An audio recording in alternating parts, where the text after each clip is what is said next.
오늘 우리 먼저 사무엘상 16장 11절에서 13절까지 우리 핵심이 되는 말씀 같이 먼저 읽고 오늘 사무엘상 공부 이어가도록 하겠습니다.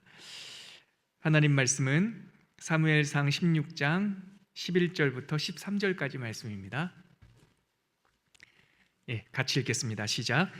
또 사무엘이 이새에게 이르되 내 아들들이 다 여기 있느냐? 이새가 이르되 아직 막내가 남았는데 그는 양을 지키나이다. 사무엘이 이새에게 이르되 사람을 보내어 그를 데려오라. 그가 여기 오기까지는 우리가 식사 자리에 앉지 아니하겠노라. 이에 사람을 보내어 그를 데려오매 그의 빛이 붉고 눈이 빼어나고 얼굴이 아름답더라. 여호와께서 이르시되 이가 그니 일어나 기름을 부으라 하시는지라.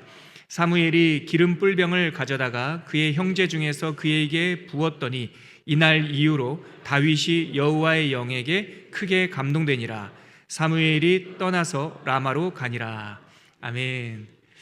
제가 강의 인사드릴 때 말씀드렸듯이 오늘이 우리 더 말씀 시간 11번째 시간이고요. 사사기에 이어서 이스라엘 왕국기가 시작되는 사무엘상을 공부하는 자리입니다. 사사기 후반이 되니까 사람들이 이웃 나라들처럼 우리에게도 왕을 세워달라고 요청을 해요. 아마 사사기 후반 때일수록 제가 지난주에 말씀드렸듯이 지파 개념도 약해지고 그래서 이스라엘 민족 전체를 아우르는 리더십이 점점 희미해졌거든요. 그러면서 그 사회상을 나타내주는 장면이 뜻밖에도 사사기가 아니라 사무엘상입니다. 사무엘상을 시작하는 장면은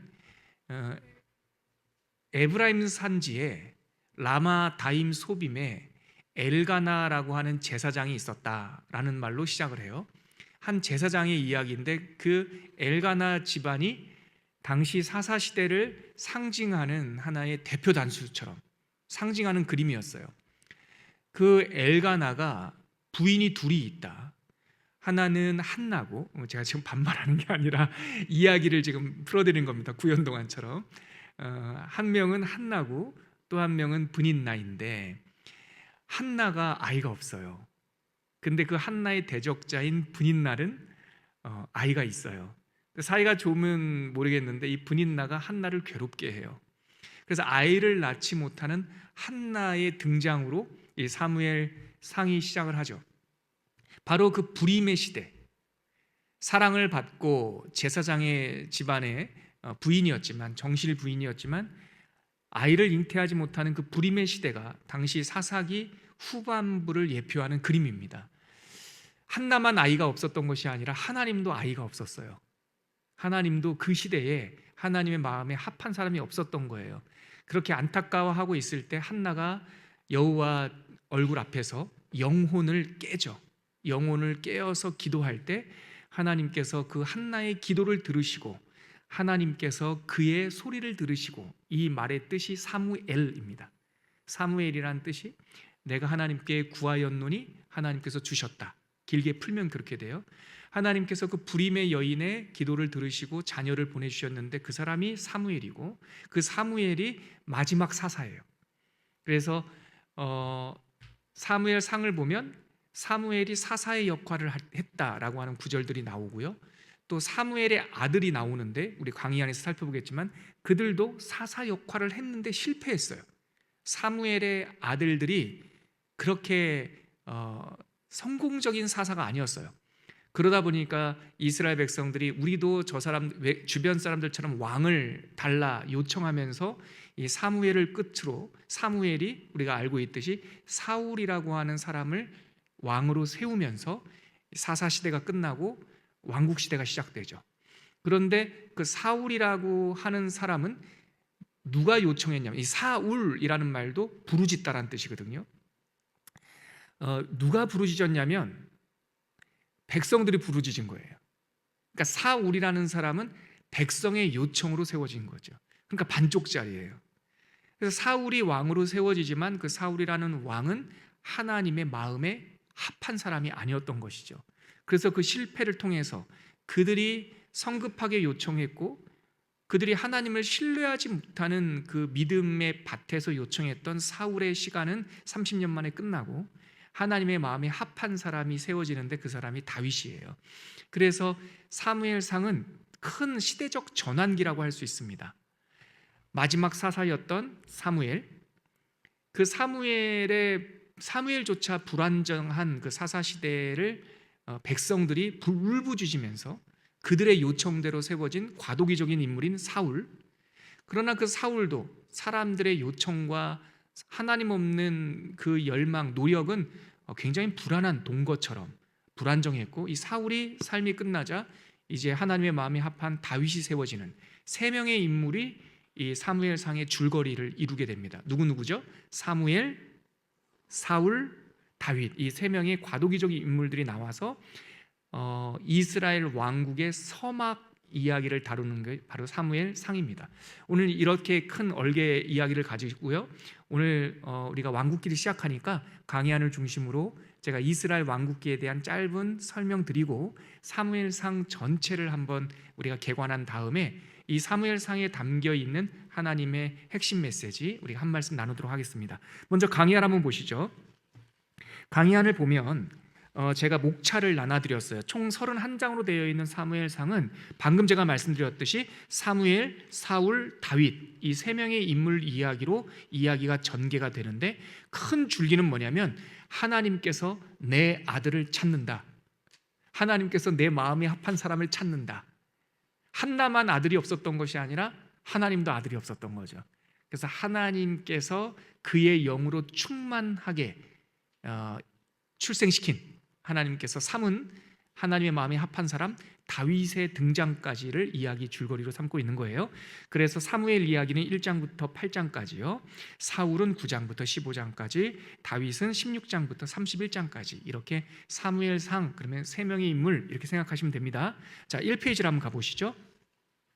1페이지에 가면 제가 이스라엘 왕국기, 앞으로 사무엘상만 왕국기가 아니라 열왕기 하까지 약 450년이라는 시간이 이스라엘 왕국기거든요. 이 성경으로 보면 네 권의 성경, 사무엘상, 사무엘하, 열왕기상, 열왕기하, 이 네 권의 성경이 이스라엘 왕국기를 다루는 성경이고, 시간은 약 450년, BC 1040년에서 BC 586년 마지막 남왕국 유다의 왕 시드기야를 끝으로 남왕국 유다가 멸망하는 약 450년간의 기간을 이스라엘 왕국기라고 그래요. 제가 한 2단락으로 설명을 담아 갖고 왔는데 제가 강의 한번 읽어볼게요. 강의안을. 사사시대 이후 이스라엘에도 왕들이 세워졌어요. 이스라엘 최초의 왕은 마지막 사사 사무엘이 직접 기름 부어서 이 즉위식까지 했어요. 즉위식까지 했는데 그 사람이 사울입니다. 사울이라는 말은 사람들이 부르짖다, 요청하다, 리퀘스트, 이런 영어로 말하면 이 정도 되겠죠. 무엇을 요청하다, 이런 뜻을 갖고 있습니다. 남왕국 유다 왕 마지막 시드기야까지 약 한 450년의 기간을 이스라엘의 왕국기라고 하고, 이 기간을 연대적으로 시간 순서대로 다루는 성경은 방금 제가 말씀드렸던, 같이 읽을게요. 시작. 사무엘상, 사무엘하, 열왕기상, 열왕기하, 이 네 권의 성경인데, 원래 히브리어 성경에서는 이게 네 권이 아니라 두 권이에요. 사무엘서, 그다음에 열왕기서, 이 두 권인데, 이 히브리어 성경을 신약 언어인 헬라어로 번역할 때, 최초의 다른 언어로 번역을 한 겁니다. 번역할 때 네 권으로 나누어서 상하, 상하가 아니라, 우리는 한국 성경에는 상하, 상하 돼 있는데, 원래 헬라어 성경 듣고 흘려보내셔도 돼요. 그 헬라어 성경 이름이 70인역이라는 헬라어 성경인데요, 그 최초의 히브리어 구약 성경, 번역 성경인 그 책을 번역할 때 제1왕국기, 제2왕국기, 제3, 제4왕국기 이렇게 네 권으로 마디를 나눴어요. 제1, 2 사무엘상, 제2왕국기가 사무엘하, 제3왕국기가 열왕기상, 제4왕국기가 열왕기하, 이렇게 1, 2, 3, 4왕국기라고 붙인 까닭은 이게 시간의 흐름으로 연속성이 있다, 그 뜻입니다. 그래서 우리는 그렇게 이제 현대 크리스찬들이 성경을 번역할 때는 사무엘상, 사무엘하, 열왕기상, 열왕기하 이렇게 이름을 보통 붙여서 번역을 하죠. 역사서의 특징상 주요 내용은 사람과 사건이에요. 그래서 이 네 권의 성경을 사람 중심으로 제가 좀 거칠게 나눠보면, 사무엘상의 핵심 인물은 사울, 물론 다윗도 등장하지만 이 사무엘상의 어찌됐든 간에 가운데 과도기적 인물로 등장하는 사람은 사울, 사무엘 하는요 다윗입니다. 다윗이 주인공이라는 표현보다 다윗이 중심 인물이고요. 열왕기상은요 솔로몬. 물론 솔로몬이 열왕기상 전체를 다루잖아요. 솔로몬이 죽고 나서 나라가 분열되는 이 혼란기도 있지만 어찌됐든 간에 열왕기상의 중심 인물은 솔로몬. 그리고 열왕기 하에 가면 이제 남쪽 북쪽 나눠진 그 나라에서 제가 자주 쓰는 말 좀 이제 식상하실 수도 있겠는데 지지고 볶고 하는 그런 이야기들이 열왕기 하에 이제 주로 나옵니다. 그래서 인물 중심으로 나눠보면 다시 같이 한번 읽어볼게요. 사무엘상은요 누구라고요? 사울. 사무엘 하는요 다윗. 열왕기상은요 네. 그리고 열왕기 하는요 남북의 여러 왕들. 여러 왕들이란 말이 한자어로 쓸 때 이 줄 열자에다가 왕자 써서 열왕 기록기, 그래서 열왕기예요. 10명의 왕이 아니라 줄줄줄줄줄 그 뜻입니다. 그래서 열왕기 이렇게 됩니다. 그래서 사건의 중심으로 보면 인물은 이렇게 보면 되고요. 이 네 권의 성경을 사건 중심으로 보면 사무엘상은 뭐죠? 왕국의 서막. 같이 읽어주세요. 사무엘 하는요 왕국의 성장, 다윗 이야기예요. 사무엘상은요 왕국의 갈등. 솔로몬도 갈등. 미심쩍은 인물이란 말이에요. 처음에는 참 좋았지만 나중에 가니까 정략 결혼으로 들어온 온갖 그 후궁들이 이 솔로몬 왕의 마음을 뺏어가요. 그래서 나중에는 솔로몬이 하나님을 떠나는 일이 있어요. 그래서 왕국의 갈등이라고 보는 게 좋습니다. 결국 나라가 남북으로 나눠지죠. 열왕기 하는요 왕국의 쇠퇴. 다시 한번 복습할게요. 열왕기상은 사건으로 본다면 왕국의 서막. 사무엘상은요 왕국의 서막. 사무엘 하는요 왕국의 성장. 열왕기상은 왕국의 갈등. 사무엘 하는 왕국의 쇠퇴. 오늘은 그 중에서 사무엘상 왕국의 서막 이야기, 세 명의 인물 사무엘, 사울, 다윗 이야기를 한번 살펴보겠습니다. 사무엘상 이야기를 한번 들어가 보죠. 제1왕국기 사무엘상은 왕국의 서막을 다루고 있습니다. 지금까지 사사기의 특징은 종교적 리더십과 정치적 리더십이 한 사람에게 있었다라는 거죠. 중학교 역사 시대 때 고대 사회 공부하면 재정일치 사회 뭐 이렇게 말했던 그런 비슷한 사회였습니다. 그래서 성경에서는 신학에서는 신권 정치 이렇게 말을 하죠. 그래서 사무엘도 뭐 첫 번째 사사인 온니엘은 말할 것도 없고요. 기드온도 그렇죠. 기드온도 종교적인 리더십, 하나님의 신탁을 받았기 때문에 종교적인 리더십과 정치적인 리더십, 심지어는 군사적인 리더십까지 다 가지고 있었죠. 사무엘만 봐도 그렇죠. 사무엘은 제사장 출신 가문이죠. 근데 그는 사사라고 불리면서 이스라엘을 영도하는 지도자였습니다. 그래서 제사장 역할과 지도자 역할, 그리고 특별히 사무엘은 한 가지 역할이 더 있었어요. 선지자 역할까지 있었어요. 그래서 선지자, 하나님의 말씀을 신탁을 받아서 사람들에게 대언하는 역할, 제사장, 율법, 레위기 율법서부터 쭉 진행해 온 하나님과 백성과의 언약을 준수하는 역할, 또한 사사, 그 백성들을 정치적으로 인도하는 역할, 이 세 가지가 사무엘에게 다 있었죠. 근데 왕국기로 들어가면 이것이 분화됩니다. 그래서 많은 사람들이 사울이 왕으로 세워지고 사무엘이 완전히 역사의 무대에서 사라진 줄 아는데 아니에요. 사울이 왕으로 세워졌지만 종교적, 신앙적 리더십은 제사장인 사무엘에게 있었어요. 이걸 이해해야 사무엘상 15장 앞으로 살펴보겠지만 사울의 첫 번째 실수를 이해할 수 있어요. 블레셋과의 전쟁에서 사무엘이 전쟁에 나가기 전에 하나님께 예배하고 나갑시다 했거든요. 그게 약속이었어요. 근데 사무엘이 좀 지체됐습니다. 7일 안에 오기로 했는데 좀 늦어졌나 봐요. 사울이 그거를 못 기다리고 왕이 제사를 집례합니다. 그러니까 교만한 거예요. 왕이 해야 될 일이 있고 제사장이 할 일이 있는데 사무엘이 그것을 사울이 교만해서 그 월권을 해버립니다. 근데 그 심리적 기제가 뭐냐면 전쟁 나가는데 예배 드려야 되죠. 하나님께 보고하고 가야죠. 그러나 예배가 전쟁 나가기 위한 소위 뭐라고 해야 될까요? 부적이 아니란 말이에요. 마음이 없는 예배가 효력이 있습니까? 옛날에 이제 오늘 살펴보겠지만 사무엘이 도제처럼 배웠던 사무엘 바로 앞에 있던 사사 겸 제사장이 있었는데 그 사람이 누굽니까? 사무엘상 앞부분에 나오는 엘리라고 하는 제사장이 있죠. 엘리가 얼마나 영적으로 어두웠잖아요. 그래서 한나가 아이를 불임한 상태 때문에 통곡하고 기도할 때 이 엘리가 눈이 어두워가지고 기도하는 소리하고 술 취해서 중얼거리는 것도 구분 못하는 영적인 사실 맹인이었잖아요. 근데 그 엘리의 두 아들 홈니라는 사람과 비느하스가 이제 아버지를 이어서 제사장도 하고 사사 역할도 해야 되는데, 그때 블레셋이 싸움을 걸어왔을 때 이 홈니와 비느하스가 하나님의 법궤를 부적처럼 들고 나가거든요. 부적처럼 들고 나가서 전쟁에서도 지고 법궤도 뺏기잖아요. 바로 그게 나쁜 심보란 말이죠.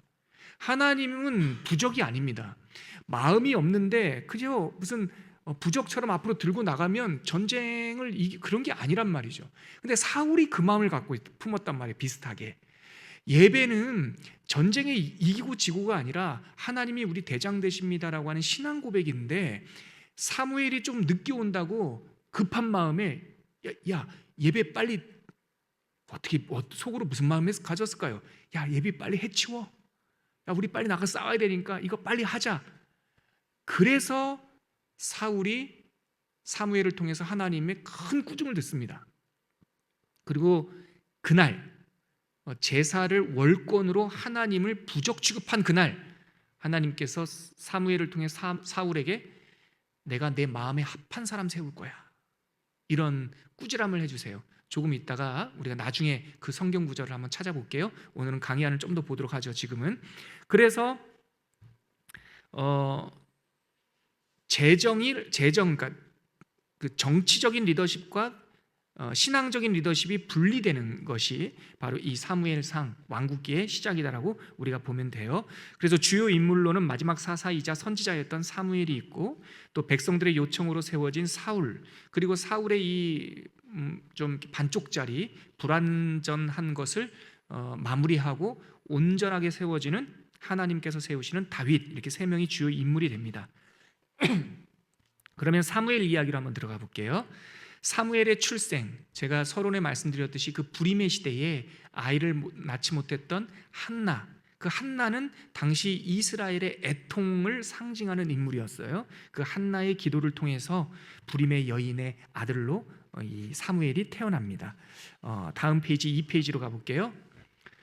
그런데 이 위기는, 이 불임 상태였다라고 하는 것은 블레셋이나 외적이 쳐들어와서 힘든 게 아니라 그 내부에 문제가 있었던 거죠. 방금 제가 앞서 설명드렸던 그 홈니와 비느하스, 그리고 제사장 겸 사사였던 엘리의 무능, 영적으로 눈이 어두워버린, 그래서 사무엘상 1장에 보면 엘리의 눈이 시력이 떨어졌다, 이런 표현이 나오는데, 그 눈이라는 말, 그 아인이라는 말이 빛이라는 뜻하고도 같이 통용되는 말이거든요. 그러니까 엘리의 눈이 시력이 떨어졌다라는 말은 그의 총명이 떨어졌다는 것이고, 영적 안목이 희미해졌다는 거예요. 그런 암시가 있죠. 그리고 방금 말씀드렸던 그 홈니와 비느하스 두 아들은, 그 엘리의 아들은 하나님의 언약궤를 부적처럼 취급하다가 전쟁에서도 전사해요. 이 제사장도 다 전사하고, 그리고 하나님의 언약궤도 뺏기죠. 그 이야기를 듣고 엘리가 이 흔들의자에 앉아 있다가 전령이 저기서 다가오는데, 우리가 전쟁에 졌습니다, 당신의 두 아들 홈니와 비느하스도 전사했습니다, 거기까지 듣다가도 마음을 부여잡았는데, 그런데 제사장이요 하나님의 법궤를 빼앗겼습니다 하는 순간 이 사람이 비둔했다라고 성경이 기록되어 있는데, 이 비둔한 채에 흔들의자에 있다가 거기서 떨어져요. 그리고 그날 죽어요. 하루에 아들들도 제사장도 사사도, 엘리가 사사였으니까요, 심지어 하나님의 법궤도 빼앗겼다라고 하는 그 큰 재난이 닥치자 그 소식을 듣고 그 비느하스의 와이프가 임신 중이었는데 조산을 합니다. 그리고 아이를 낳아요. 근데 그 아이의 이름을 뭐라고 이름하고 세상을 떠나냐면 이카보드라고 하고 이름을 하고 이제 세상을 떠나죠. 그 이카보드라는 말이 영광이 떠났다라는 뜻이에요. 카보드라는 말이 영광, 이가 분리되다, 떨어지다라는 뜻인데 하나님의 영광이 이스라엘에게 떠났다라고 하는 아이를 출산하면서 엘리 가문이 이제 끝나는 거예요. 조종을 울리는 거죠. 그러니까 보세요. 이스라엘 백성들 입장에서 하루아침에 제사장이 숨을 거뒀죠. 그 아들들도 숨을 거뒀죠. 전쟁에선 졌죠. 법궤는 빼앗겼죠. 완전히 대재앙이죠. 그때 사무엘이 등장합니다. 그 엘리 밑에서 자라던 부제였는데 사무엘이 등장해서 미스바로 모여라, 다 같이 미스바로 모여라 해서 사무엘상 7장 5절 같이 한번 읽어볼까요? 강의 안에 나와 있는데 같이 읽겠습니다. 시작. 사무엘이 이르되 온 이스라엘은 미스바로 모이라, 내가 너희를 위하여 여호와께 기도하리라. 이러면서 그 낙심과 좌절에 빠져 있던 이스라엘 백성을 미스바 광장에 모이고 거기서 회개 운동을 일으켜요. 그래서 저 어렸을 때 학창 시절 때 뜻도 모르고 저희 마을에, 저희 동네에 미스바 대각성 운동이라는 타이틀로 연합 집회를 가끔 했었어요, 교회가. 그래서 그때는 그게 무슨 말인지 몰랐어요. 미스바가 뭔가. 훗날 알았죠. 바로 여기서 나온 겁니다. 절망에 빠져있던 이스라엘 백성을 미스바로 다 모아서 거기서 회개하고 드디어 사무엘이 하나님의 강권적인 역사로 이스라엘의 사사이자 선지자이자 제사장으로 등극을 합니다. 그래서 혼란했던 것들을 다 정리하고 백성들을 하나님의 말씀 가운데 안정시키는 그런 리더십을 발휘하죠. 그렇게 시간이 좀 지났습니다.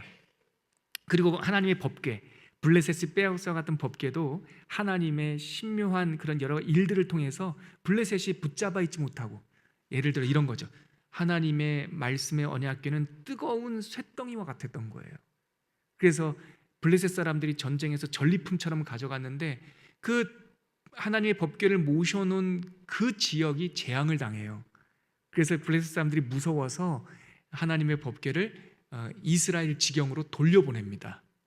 그래서 사무엘이 리더십을 발휘할 때 뺏겼던 하나님의 법궤도 이스라엘 경내로 들어와요. 근데 그 중앙으로는 못 오고 국경 도시에 머무르게 있게 되는 거죠. 아무튼 차츰, 완벽하진 않지만 차츰 이스라엘이 안정을 취하고 있을 때, 자 3번, 왕을 요구하는 백성들. 시간이 흘러 사무엘의 두 아들 요엘과 아비야도 성장을 했는데 이 요엘과 아비야가 사사의 직무를 함께 아버지를 도와서 하고 있었는데 그들이 매우 불량했어요. 불손했습니다. 이로 인해서 백성들이 불만을 품게 된 거죠. 아버지는 괜찮은데 왜 아들들이 저 모양이냐. 근데 백성들의 마음이 아주 예민했던 이유가 있죠. 바로 사무엘 선대에 있었던 사사가 누구라고요? 엘리. 그 엘리 두 아들이 홈리와 비느하스, 이 불량한 두 아들 때문에, 변변치 못한 이 두 아들 때문에 이 나라가 멸망 직전까지 갔잖아요. 그러니까 사무엘의 두 아들이 변변치 못하니까 불안했나 봐요. 그래서 제가 이스라엘 백성들의 심정을 좀 변호하자면, 불안하니까 우리 저 사람들 당신 아들 못 믿겠소, 우리에게도 주변 사람들처럼 왕을 세워주시오, 이렇게 요청을 하는 거죠. 사무엘이 아니라고 그랬어요. 그대들은 주변 나라들 사람들처럼 왕을 요청하지만 그 왕이 여러분들을 지켜줄 것이라고 생각하지만 나중에 되면 그 왕이 여러분들의 아들들을 데려다가 군사로 삼을 것이고 여러분들의 딸들을 데려다가 노역을 시킬 것이다. 왕은, 하나님의 이 정함이 없는 왕은 이 자루 없는 칼과 같다는 거예요. 제 비유예요. 이게 쓸모 있어 보이지만 잘못 잡으면 이게 손을 빈단 말이죠. 그래서 위험성을 경고했어요. 근데 여러분, 백성들은 하나님 앞에서 떼쓰는 거 잘하잖아요. 이때 이제 젊은이들 쓰는 말이 있습니다. 아몰랑 이런 거죠.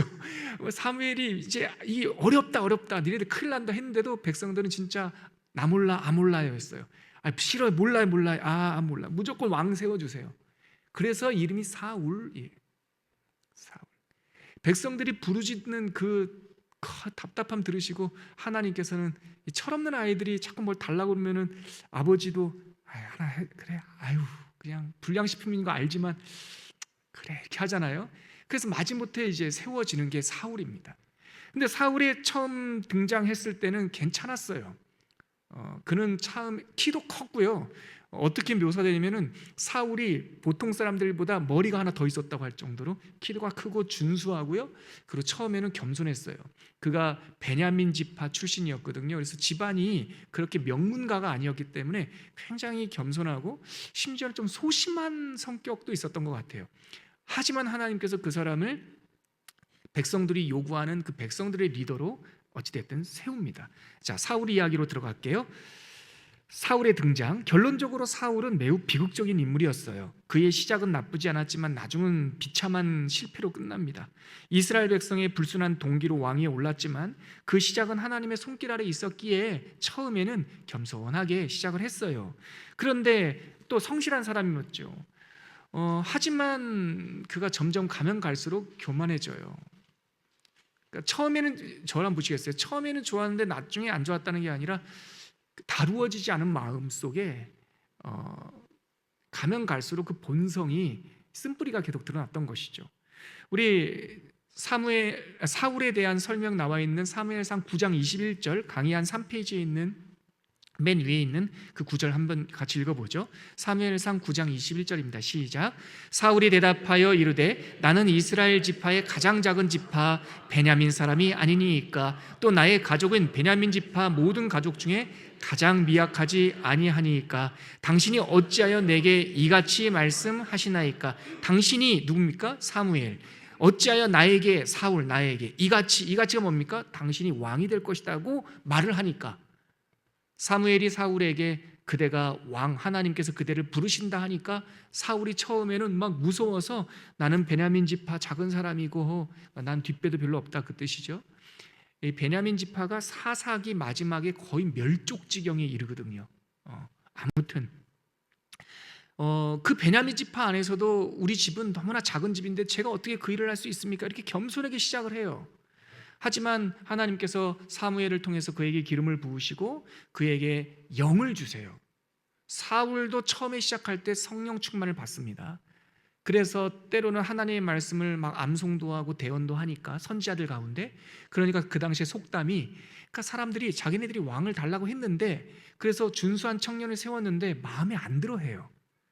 그래서 사울이 예언하고 말씀 암송하고 하니까 그 당시 속담이 사울도 선지자 중에 있느냐? 이러면서 비아냥거리는 속담이 있었어요.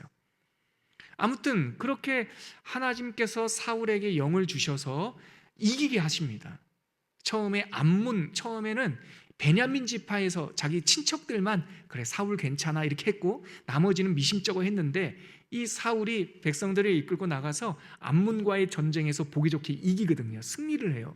그러니까 미심쩍어 했던 다른 지파들도 괜찮네 하면서 그제서야 이렇게 사울을 인정을 합니다. 그 인정하는 장면이 12장이에요. 이제 사울의 활동이 시작되는 겁니다. 12장에 암몬과의 전쟁에 승리하고 나니까 사무엘이 이제 때가 됐다 싶어서 사울과 모든 지파들을 다시 모읍니다. 즉위식을 하는 거예요. 모든 지파의 즉위식. 그래서 12장에 가면 사무엘이 고별 설교를 해요. 나는 이제 퇴장합니다. 이제 사울 중심으로 여러분들의 행정 업무를 잘 하십시오.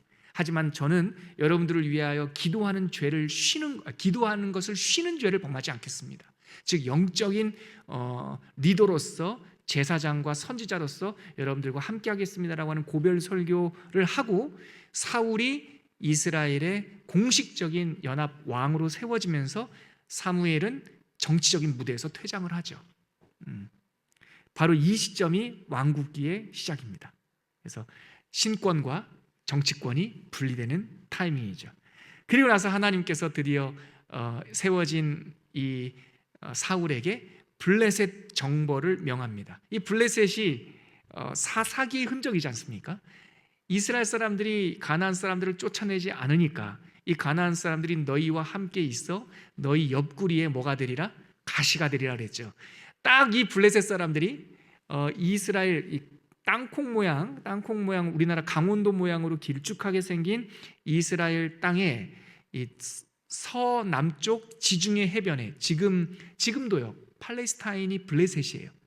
성경에 블레셋 그거를 영어로 쓰면 팔레스타인, 팔레셋. 근데 그 사람들이 가자 지구라고 요즘도 하죠.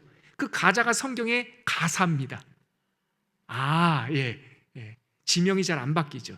그래서 그분들이 그 블레셋, 그러니까 피가 달라요. 그러니까 인종이 달라요.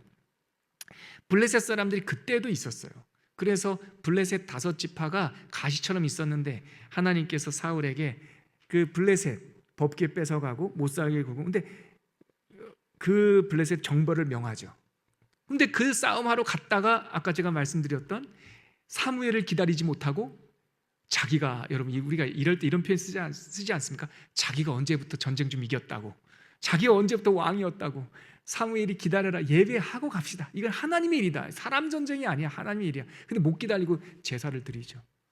그래서 하나님께서 사무엘을 통해서 그 사람을 상했다, 네 마음이 상했다, 이 표현을 해요. 사무엘상 한번 찾아보실까요? 사무엘상 13장 14절, 오늘 메시지와 관련된 중요한 구절인데요. 사무엘상 13장 14절, 바로 그 블레셋과의 전쟁에서 하나님의 제사를 범한 그 사건 직후, 사무엘상 13장 14절. 자막도 보시고 성경도 보시면서 같이 읽겠습니다. 시작. 지금은 왕의 나라가 길지 못할 것이라 여호와께서 왕에게 명령하신 바를 왕이 지키지 아니하였으므로 여호와께서 그의 마음에 맞는 사람을 구하여 여호와께서 그를 그의 백성의 지도자로 삼으셨느니라 하고. 이때서부터 마음이 상한 거예요. 하나님의 마음이 아픈 게 아니라 사울의 마음이 부패한 거예요. 그래서 하나님께서 지금은 할 수 있겠지만 당신이 계속 이렇게 하면 하나님께서 하나님의 마음에 합한 자를 세우실 것입니다라고 정말 엄중한 경고를 하거든요. 그랬더니 사울이 이때 회개를 해요. 잘못했다고, 내가 백성들이 자꾸 흩어지고 사기가 떨어져서 제가 겁이 많아서 그랬습니다. 그래서 회개를 합니다. 그리고 요나단, 사울의 아들 요나단이 기지를 발휘해서 블레셋과의 전쟁은 이겨요. 그래서 회개했으니까 잘 될 줄 알았는데 그 다음에 그 마음이 고쳐먹지 않았다는 것을 알게 되죠. 블레셋과의 군대에서 승리했지만 그 다음에 하나님께서 진짜 테스트가 있어요. 이 블레셋과의 전쟁이 중간고사였으면 사울에게 기말고사가 하나 있는데 아말렉. 블레셋은 옆에서 옆구리의 가시와 같이 참 이게 같이 동행을 해야 돼요. 같이 살아야 돼요. 블레셋 가시와 같은 역할이었지만 블레셋보다도 더 오래된 원수가 있는데 아말렉이에요. 아말렉이라는 이름 자체가 골짜기에 사는 사람들이란 뜻이고, 이 사람들이 누구냐? 출애굽기에 나오는 사람이에요. 출애굽기에서도 홍해 건너자마자, 홍해 건너서 이스라엘 백성이 하나님의 산 호렙산으로 갈 때 그 길을 딱 가로막은 민족이 아말렉. 출애굽기 17장. 아말렉이 나와서 이스라엘 백성들을 못 가게 했죠. 이 아말렉은 하나님의 원수라고 성경에 돼 있어요. 그래서 하나님께서 기말고사로 사울에게 아말렉을 진멸하라 이렇게 명령을 합니다. 정벌이 아니라 진멸이에요. 다 내쫓아야 된다는 거예요. 이 누룩을 빼내듯이, 죄를 빼내듯이. 그런데 사울이 그 말씀을 순종하지 않아요. 자, 아말렉이 어떤 성격이었나? 자, 출애굽기 17장 16절. 이스라엘을 민족적으로 최초의 전쟁이에요. 이게 이스라엘과 민족과의 전쟁인데요. 우리 강의한 3페이지에 있습니다. 출애굽기 17장 16절 같이 읽겠습니다. 시작. 여호와께서 맹세하시기를 여호와가 아말렉과 더불어 대대로 싸우리라 하였더라. 이 아말렉은 상징적인 세력입니다. 어떤 민족이나 이것을 가리키지 않아요. 하나님이 싸우시겠다는 거예요. 하나님의 원수라는 거예요. 그리고 이 전쟁에서 승리하죠. 이스라엘 백성이. 그때 제단을 처음으로 이스라엘 백성이 민족적으로 세운 제단이 여호와 니시라고 하는 제단이죠. 깃발이란, 승리란 뜻이에요. 하나님께서 사울에게 기말고사로 아말렉을 진멸하라. 사울이 대답은 잘했어요. 네! 하고 군사를 이끌고 나갔죠. 그래서 전쟁에서는 이겼어요. 이게 그렇게 심각한 전쟁은 아니거든요. 할 수 있습니다. 이 아말렉 민족은 어디에 거주하기보다 이렇게 유랑하는 민족이었기 때문에. 그런데 이기고 나서 하나님께서 헤렘, 탐내지 마라. 옛날 고대 사회의 전쟁은요, 무엇인가를 전리품을 얻기 위한 그런 전쟁일 가능성이 많았거든요. 이것은 이익 따지는 게 아니야. 이것은 니네 전쟁 아니야. 거기서 무슨 전리품 탐하지 마. 다 하나님 것으로 태워서 소각해야 되는 거야. 사울이 숨겼어요. 그거 욕심내지 말라고 그랬는데 사울이 짐승도 숨기고 심지어 왕도 살렸어요. 제가 전에도 말씀드렸죠. 고대 사회에서 전쟁에서 왕을 사로잡는다고 하는 것은요, 더 많은 재물을 탐하는 거예요. 생포한 왕과 그 왕이 대표하는 세력의 재물과 맞교환한단 말이죠. 아각이라고 하는 왕을 살려요, 이 사울이. 그러니까 말은 겉으로는 순딩순딩 하는데, 겉으로는 순딩해요. 근데 이 안에 탐심이, 와, 이게 누구랑 비슷합니까? 그 아이성 전쟁할 때 입지도 못할 옷, 쓰지도 못할 돈 숨겨서, 그때도 그 여리고 성에 있는 금부치, 은부치, 짐승 이거 다 소각하라고 그랬잖아요. 갖지 말고. 근데 그거 숨겨가지고 자기 장막 밑에다 숨겨놓은 사람 있죠. 예? 아간. 같은 심보예요, 이게. 그래서 사울, 이 인간의 심정이 이게 있다고요. 하나님께 드려야 될 거, 내 거 구분하지 못하고 탐심에 사로잡히면 사울이 여기서 쓰러지는 거예요. 그때 하나님께서 유명한 말씀, 우리 사무엘상 15장 23절 같이 한번 읽을까요? 사무엘 강의 한 4페이지에 있습니다. 시작. 이는 거역하는 것이 점치는 죄와 같고 완고한 것은 사신 우상에게 절하는 죄와 같음이라. 왕이 여호와의 말씀을 버렸으므로 여호와께서도 왕을 버려 왕이 되지 못하게 하셨나이다. 하나님께서 당신을 버렸다라는 거예요. 이 바로 앞에 15장 22절의 유명한 말씀, 순종이 제사보다 낫고 하나님의 말씀을 청종하는 것이 수양의 기름보다 낫다. 그런데 당신이 하나님을 거역했다. 하나님을 버렸다. 당신이 하나님의 말씀을 버렸으니. 블레셋과의 전쟁에서는요, 중간고사 때는 경고였다니까요. 경고였어요. 근데 이번에는 낙제예요. 하나님께서 당신을 버렸습니다. 그리고 이 사건 이후로 사무엘은 다시는 사울을 만나지 않아요. 그리고 나서 기가 막힌 표현이 나오는데요, 16장 14절에 보면 여호와의 영이 사울에게서 떠나고, 이게 핵심이에요. 베냐민 지파 가장 작은 키만 멀대까지 큰 이 청년을 하나님께서 왕으로 세웠는데 그때는 여호와의 영이 그에게 임하여. 근데 하나님의 말씀을 버리고 하나님을 거역하자 당연히 하나님의 영은 떠난 거죠. 그러자 악신이 들어옵니다. 불안의 악신, 질투의 악신, 그리고 분노의 악신, 무지의 악신이 들어와서 17장에 가면 다윗이 역사의 무대에 등장하잖아요. 골리앗을 이겨서 백성들이 천천히요, 사울은 천천히요, 다윗은 만만이다, 이렇게 막 승전가를 부르니까 거기서 막 질투의 악신이 올라와서, 그리고 그 다윗을 자기의 사위로 삼았는데 분노의 악신이 올라와서 막 죽이려고 그러고요. 그리고 무지의 악신이 오니까 다윗을 나머지 10년을 다윗 쫓아다니다가 허송세월하고요. 나중에는 영적으로 피폐하니까 무당을 찾아가요. 엔돌이라는 곳으로 신접한 무당을 찾아가서, 사무엘이 그땐 죽었거든요. 사무엘이 세상을 떠났어요. 사무엘의 영혼을 불러달라고 해요. 그래서 보니까 영혼이 사무엘 비슷한 것이 이렇게 올라오거든요. 그거 사무엘 영 아닙니다. 귀신은 거짓말장이에요. 징조는 있어요. 모든 징조를 다 믿을 게 아니에요. 그때 엔돌의 신접한 무당이 어디 보자 하니까 환상 가운데 무슨 이렇게 일루전이 이렇게 일어나가지고 사울이 할아버지 같은 사람을 봐요. 귀신입니다. 사울의 영 아닙니다.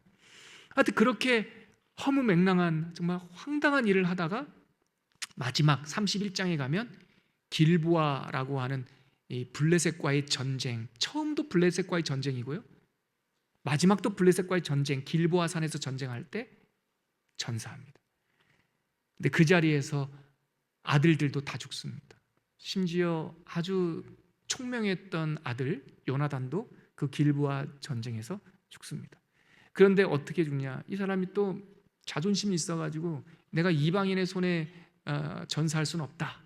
심각한 부상을 당하는데 옆에 있는 부관한테 내가 전쟁에서는 이제 이기지 못할 것 같으니까 내가 저 블레셋 사람들한테 죽을 수는 없다. 네가 나를 마지막을 해라. 이 부관이 벌벌 떨면서 못합니다. 결국은 사울이 칼을 거꾸로 세워놓고, 읽어보시기 바랍니다. 참혹하게 비참하게 세상을 떠나죠.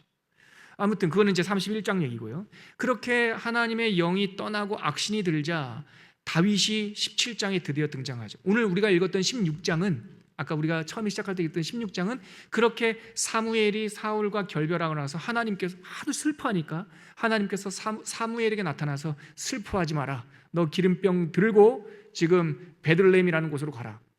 사무엘이 놀라는 거예요. 기름병을 들고 거기로 가라고 하는 것은 또 다른 사람에게 기름을 부으라는 얘기인데, 현재 왕이 있잖아요. 왕이 있는데 아무리 제사장이라도 다른 사람에게 기름을 부으면 우리 사극에서 많이 나오는 말 있죠? 영모여, 이렇게 되는 거예요. 그러니까 사무엘이 두려워 떨어요. 걱정하지 마라, 걱정하지 마라, 내가 보고 있는 사람이 있다.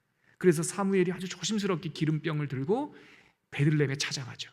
그리고 이새의 집에 갑니다. 아들들을 면접을 보는데 하나님께서 다 아니다, 아니다, 아니다, 외모 보지 마, 외모 보지 마 하고 맨 마지막에 다 해요? 그랬더니 하나 막내가 있긴 있는데 누군데요? 지금 양치고 있습니다. 그 사람 좀 데리고 오세요. 그 사람 오기 전에는, 내가 그 사람 면접 보기 전에는 이 음식을 먹을 수 없습니다. 그러자 이제 이새가 양치고 있던 막내를 데리고 오죠. 바로 오늘 읽었던 장면이 그 장면이죠. 그 막내가 딱 오니까, 오늘 말씀 다시 한번 가보세요. 16장 11절. 또 사무엘이 이새에게 이르되 네 아들들이 다 여기 있느냐? 사무엘상 16장 11절입니다. 다 여기 있느냐? 이새가 이르되 뭐라고 말합니까? 거기 밑줄, 아직 막내가 남았는데. 이게 운율입니다. 사무엘상 1장에 엘리는 눈이 어두워서 자기네 집에 가서 자고, 어린 사무엘은 하나님의 법궤가 있는 성막에서 자는데 여호와의 등불은 아직 꺼지지 아니하였으며. 그게 사무엘상의 서막이거든요. 여호와의 등불은 안 꺼졌다. 그 흐름이 쭉 와서 16장에 끝났습니까? 당신의 아들들이 이게 답니까? 이새가 말합니다. 아직 막내가 남았는데 양치고 있습니다. 데리고 오시오. 데려왔어요. 그랬더니 12절, 이에 사람을 보내어 그를 데려오매. 근데 다 인칭 대명사로 씁니다. 그가, 막내가, 그가, 보세요. 그를 데려오며 그의 빛이 붉고 눈이 빼어나고 얼굴이 아름답더라. 여호와께서 이르시되, 계속 감춰요 이름을. 이가 그니, 인칭 대명사를 계속 써요. 이가 그니 일어나 기름을 부으라 하시는지라. 이가 그다. 그러니까 사무엘상에서 이 16장 12절까지 카메라는 다윗의 얼굴을 비춰주지 않아요. 이가 그다. 그리고 13절, 사무엘이 기름 뿔병을 가져다가 그의 형제 중에서 그에게 부었더니, 아주 집요할 정도로 이름을 말하지 않아요. 그가 그에게 부었더니 기름을 붓자마자 이날 이후로 다윗이라고 이름이 처음으로 여기 나옵니다. 이날 이후로 다윗이 여호와의 영에 크게 감동되니라. 하나님의 무대에 등장하는 거예요. 여러분, 이거 굉장히 강조점이에요. 원래 다윗이 아니에요. 다윗은 그냥 다윗일 뿐이에요. 막내일 뿐입니다. 그일 뿐이에요. 근데 다윗이 다윗 될 수 있었던 것은 그의 물맷돌 실력이나 그의 하프 실력이나 그의 지략이 아니에요. 다윗이 등장할 수 있는 최종 조건은 여호와께서 그에게 기름을 부었더니, 제가 영화로 이 장면 자주 표현하잖아요. 카메라가 다윗을 절대 안 비춰줘요. 초점도 안 맞춰요. 이 전까지는. 그러다가 기름을 쫙 부을 때 그 기름 뿔병에 초점이 딱 포커스가 맞춰져 있고, 나머지는 다 배경은 다 아웃 포커스예요. 기름이 그 아이, 그 조그마한 까무잡잡한 아이 머리 위로 감람류가 쫙 흘러내릴 때 아웃 포커싱 됐던 카메라가 초점을 쫙 맞추면서 다윗의 얼굴이 역사의 스크린에 딱 클로즈업 되면서 나타나는 거죠. 이날 이후로 다윗에게 하나님의 영이 임하니라. 바로 하나님께서 찾으시는 사람의 조건이 이거라는 거예요. 여호와의 영에 감동된 사람. 하나님의, 아까 우리가 사무엘에게 경고하실 때 12장에 하나님의 마음에 맞는 사람, 옛날 버전으로는 하나님의 마음에 합한 사람. 다윗이 이렇게 등장을 해서 골리앗과의 전쟁에서 이겼는데요. 5페이지 한번 가보시겠어요? 그때서부터 다윗은 고난의 행군이 시작돼요. 기름 부음을 받았는데 이미 대관식은 세상 사람들은 몰라요. 그럼 저 한번 보세요. 베들레헴에서 이새의 집에서 사무엘이 기름을 부을 때 사실은 하늘에서 대관식이 일어난 거예요. 근데 그 땅의 사람들은 진짜 왕이 누군지를 몰라요. 왜냐하면 그 땅에 여전히 왕좌에 앉아있는 사람은 사울이었으니까. 근데 하나님께서는 기름 부음 받은 그 다윗을요, 그때서부터 10년간 광야로 훈련을 시켜요. 사울에게 쫓겨요. 자, 5페이지에 보면 19장부터 30장까지 사울의 마지막 31장 길보아 전쟁 전까지 10년의 기록이 19장서부터 30장까지예요. 딱 7마디로 정리할 수 있는데요. 먼저 다윗은 사울이 자꾸 창을 던지고 정신이 오락가락해서 죽이려고 하니까 라마 다임 소빔 라마에 거주하는 사무엘에게 도망을 갔어요. 그랬더니 다윗이 사무엘에게 도망갔다는 소식이 사울에게 들리니까 들켜요. 두 번째, 놉 땅으로 가요. 그랬더니 사울이 군사를 보내서 놉 땅에 있는 제사장들을 죽여요. 도액이라는 자가 이 에돔 사람인데 놉 땅 제사장 옆에서 좀 이렇게 허드렛 일 하고 있었거든요. 다윗이 와서 갔다라는 얘기를 듣고 그거를 사울에게 얘기해요. 그래서 사울이 그러면 놉에 있는 제사장이 역무를 했다는 말 아니냐, 사람을 보내서 제정신이 아닌 사울이 제사장들을 죽여요. 그게 놉 땅이에요. 그러니까 다윗이 얼마나 무섭겠어요.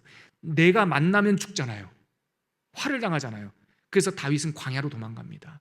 광야로 도망가는 길에 블레셋 왕 가드 왕 아기스에게 잠깐 망명해요. 이제 자기 가족도 만나면 안 돼요. 이거 진짜 연좌제처럼 죽을 수 있으니까 블레셋 땅으로 도망가는데, 그랬더니 아기스 왕이 골리앗을 이긴 그 사람 아니냐, 이 괜찮은 병사가 이쪽으로 귀순했으니까 좀 잘 좀 해주려고 했더니 블레셋 왕의 신하들이 저 귀순 믿지 마세요. 저 다윗은 꿍꿍이가 있는 간첩일 수 있습니다. 이렇게 의심을 해요. 그러니까 다윗이 아기스 앞에서 호련단신으로 온 거 아닙니까? 어떻게 살 수 있을까 하다가 여기서 미친 채예요. 살아내야 하니까 침을 흘리고 넉나같이처럼. 그래서 블레셋 사람들이 미친 개가 왔다고 성경에 이렇게 되어 있어요. 조롱해요. 근데 그 조롱을 다 견디면서 살아내야 하니까 생명을 보존합니다. 그리고 다시 틈을 봐서 광야로 가요. 그때서부터 아둘람 굴 생활이 시작되는 거예요. 아둘람 굴에 사람을 만날 수가 없는데 자기가 찾아간 것이 아니라 굴에 있을 때, 광야에 있을 때 억울한 자, 빚진 자, 원통한 자, 이런 사람들이 다 그 사람한테 모여들어요. 그 사람들이 몇 명이었어요? 400명이에요. 이 사람들이 아둘람 공동체인데 너무나 놀라운 것은 이 아둘람 공동체에서 30명의 다윗의 용사들이 태어나요. 왕국의 기틀이 예루살렘에서 세워진 것이 아니라 아둘람에서 세워진 거예요. 여기서 다윗과 함께 10년 동안 먹고 자고 전쟁하고 하면서 충성된 제자 훈련, 충성된 일꾼 훈련들이 되죠. 왕국의 기틀이 여기서 세워집니다. 그리고 하나님과 친밀해지는 광야 생활을 10년간 하고요. 여섯 번째가 이제 아기스, 너무 사람들이 많아지니까 광야에서 살기가 어렵거든요. 그리고 사울이 이 세력이, 다윗의 세력이 커지는 것을 보고 대추격전을 하거든요. 안 되겠다 싶어서 이 대단한 사람들을 이끌고 가족들을 지키기 위해서 아기스 왕에게 잠깐 찾아갑니다. 근데 지난번에 넉나갈 줄 알았던 다윗이 세력을 이끌고 귀순한다고 하니까 시글락이라고 하는 작은 성을 하나 줘요. 옛날 삼국지에도 유비가 조그마한 성에 이렇게 있듯이 시글락이라는 성을 줘요. 그래서 그 시글락의 노약자들을 살게 하고 이제 다윗이 이제 군사력을 정비하는 그런 시간을 보내죠. 그때 다윗이 시글락성에 머물면서 사람들의 세력이 질서를 잡혀갈 때 31장 길보아산 전쟁이 일어나면서 사울과 블레셋과의 전쟁이 일어나요. 근데 블레셋 지금 다윗이 블레셋 시글락 성에 선물 받아서 있었잖아요. 블레셋 왕이 내가 너의 원수 사울과 전쟁하러 가는데 우리 같이 가자. 진짜 큰일 났지 않습니까? 내가 지금 잠시 블레셋 성읍에 있지만 자기 왕과 싸울 수는 없잖아요. 어떻게 해야 되지 하고 있을 때 그때 하나님께서 또 지혜롭게 길을 여셔요. 그 신하들, 블레셋 왕의 신하들의 마음을 바꾸셔서 왕이시여, 다윗 데리고 가지 맙시다. 저 친구 데리고 가면 전장터에서 배신하면 어떡합니까? 그래서 다윗이 피한 게 아니라 하나님께서 피할 길을 내셔요. 그래서 다윗이 그 전쟁에 안 낍니다. 그리고 블레셋 군대만 이끌고 올라가고 사울은 길보아에서 만나서 거기서 사울이 전사하는 거예요. 그리고 사울 왕과 요나단과 그 많은 사울의 가족들이 그날 한날 한시에 전사하는 모습으로 사무엘상 31장이 끝나면서 왕국기의 서막이 마무리가 되죠. 그러면 사무엘 하는 어떻게 시작할까요? 그 다윗의 그 진영에서 시작이 됩니다. 다윗이 진영에 있는데, 사무엘 하 1장입니다. 절 보세요. 다윗이 진영에 있는데 어떤 한 사람이 길보아산에서 찾아옵니다. 다윗이여, 장군, 당신의 원수 사울이 죽었나이다. 사무엘 하 1장이에요. 그래서 막 놀래죠. 요나단은 어떻게 됐느냐? 요나단도 죽었습니다. 그러면서 그 전장터에서 온 사람이 바로 여기가 그 사울의, 당신의 원수 사울의 투구이며 이것이 사울의 검입니다. 왕은 어떻게 죽었느냐? 상반될 줄 알고 그 전쟁에서 온 청년 하나가 제가 죽였죠, 이렇게 얘기하는 거예요. 그랬더니 다윗이 묻습니다. 사무엘 입장에서 네가 도대체 누구냐? 제 조상은 아말렉 사람입니다. 그 아말렉, 사울이 살려준 그 후손이 결정적인 역사의 무대에마다 등장해요. 근데 다윗이 그걸 딱 보고 잘했다가 아니라 네가 이방인으로서 하나님께서 기름 부은 왕의 몸에 손을 댔단 말이냐 하고 상이 아니라 그 자리에서 아말렉 그 청년을 처형합니다. 군법 위반 처형. 그리고 나서 그러면서 사무엘 하가 쫙 시작이 되죠. 아무튼 오늘은 사무엘 상까지니까 재밌죠.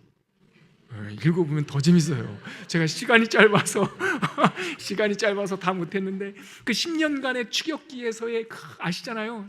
그 화장실 용변 보러 들어갔는데 그 동굴 뒤에 다윗이 있었고 손에 진짜 몸에 손도 못 대고 막 그런 하나님과의 그런 내용들이 있습니다. 아무튼 오늘 시간이 벌써 다 됐네요. 제가 이 사무엘상 이야기 여러분들에게 들려드리면서 사실 핵심 메시지 다 말씀드렸는데요. 결국은 모두 다 불완전해 보이는 과도기와 같은 사무엘상의 핵심 메시지는 하나님께서는 어떤 사람을 세우시느냐라는 거예요. 어떤 사람이 다윗이냐? 다윗은 고유명사가 아니다. 다윗은 상징적인 이름이에요. 하나님의 마음에 합한 자. 하나님의 마음에 합하면 다 다윗인 거예요. 그래서 그 사람을 통해서 하나님께서 엔샬롬의 시대를 끝내고 샬롬의 시대를 여는 사람이 되는 것이고, 아까 우리가 읽었던 12장에 그 블레셋과의 전쟁에서 실수했을 때 하나님 경고할 때 마음에 합한 자를 세울 것이다, 사무엘이 그랬죠. 놀랍게도 그 말씀이 신약 성경에 나옵니다. 그 하나님의 마음에 합한 자가 다윗인데 그 다윗이 결국 누구를 상징했느냐? 사도행전 7장 가보시죠. 사도행전 13장 22, 23절, 이것이 바로 오늘 핵심 메시지입니다. 바로 그 하나님의 마음에 합한 자의 성취자가 이 구절에서 나옵니다. 사도행전 13장 22절, 23절 같이 읽겠습니다. 시작. 패하시고 다윗을 왕으로 죄송합니다. 우리 21절부터 1절, 차라리 21절부터 좀 연결해서 읽는 게 낫겠습니다. 자, 21절부터 같이 읽을게요. 시작. 그 후에 그들이 왕을 구하거늘 하나님이 베냐민 지파 사람 기스의 아들 사울을 40년간 주셨다가 22절, 패하시고 다윗을 왕으로 세우시고 증언하여 이르시되 내가 이새의 아들 다윗을 만나니 내 마음에 맞는 사람이라 내 뜻을 다 이루리라 하시더니, 자, 내 마음에 맞는 사람이 누구냐? 자, 23절 시작. 하나님이 약속하신 대로 이 사람의 후손에서 이스라엘을 위하여 구주를 세우셨으니 곧 예수라. 결국 하나님의 마음에 합한 사람은 누구였어요? 역사적으로는 다윗인데, 내 뜻을 이루리라 하셨던 그 다윗의 언약은 누구를 통해서 이루어졌다고 말합니까? 예수님을 통해서. 결국 열매 맺는 사람, 하나님께 쓰임 받는 사람은 잘려진 가지가 아니에요. 아무리 멋있으면 뭐합니까? 잘려졌으면 열매 못 맺죠.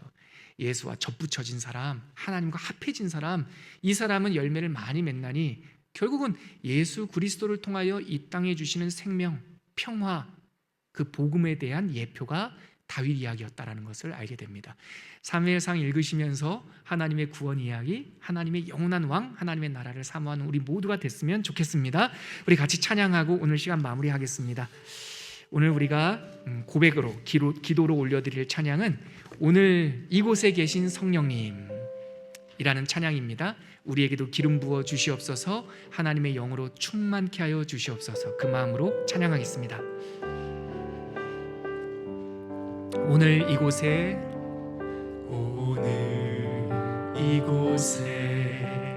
계신 성령님, 우리에게 말씀하시고 우리를 가르치소서. 닫힌 우리 마음 열어주시고 주의 빛으로 밝혀 우리 한 번 더 고백하겠습니다. 오늘 이곳에 계신 성령님, 오늘 이곳에 계신 성령님, 우리에게 말씀하시고 우릴 가르치소서. 닫힌 우리 마음 열어주시고 주의 빛으로 밝혀 우릴 인도하소서. 주님보다 앞서지 않고 겸손하게 주님의 말씀 기다리니 주님 손에 우릴 드립니다. 사랑으로 인도하소서. 주님보다 앞서지 않고 주님보다 앞서지 않고 겸손하게 주님의 말씀 기다리니 주님 손에 우릴 드립니다. 사랑으로 인도하소서. 우리 같이 기도하겠습니다. 하나님 마음에 합한 사람, 과도기적인 사무엘상을 읽으면서 하나님은 어떤 사람을 쓰시나, 과연 누가 다윗인가, 이 시대에 어떤 사람이 또한 다윗이 될 수 있는가, 하나님의 마음에 합한 사람, 예수와 접붙여진 사람, 예수와 연합된 사람, 하나님 우리 모두가 그런 사람 되게 하시고 우리 교회가 그런 교회 되게 하여 주시옵소서. 우리 그렇게 소망하면서 한번 기도하겠습니다. 하나님 아버지 감사합니다. 오늘 하나님께서 평화의 시대를 여셨던 당신의 사람 다윗의 이야기를 읽었습니다.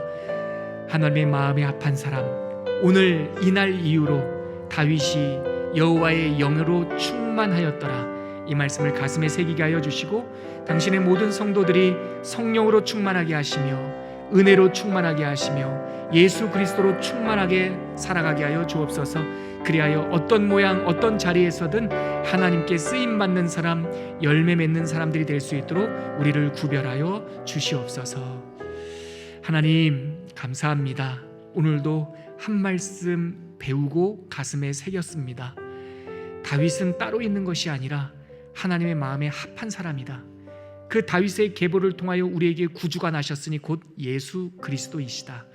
우리가 예수 그리스도를 마음에 믿어 의에 이루고 하나님의 열매 맺는 생명가지가 될 수 있다는 사실을 다시 한번 깨닫게 되었습니다. 우리 모든 성도들이 성령으로 충만하게 하여 주시옵시고 예수 그리스도와 연합하게 하여 주시옵시며 하나님께 영광 올려드릴 수 있는 복된 삶이 되게 하여 주시옵소서. 예수님의 이름으로 기도합니다. 아멘. 이제는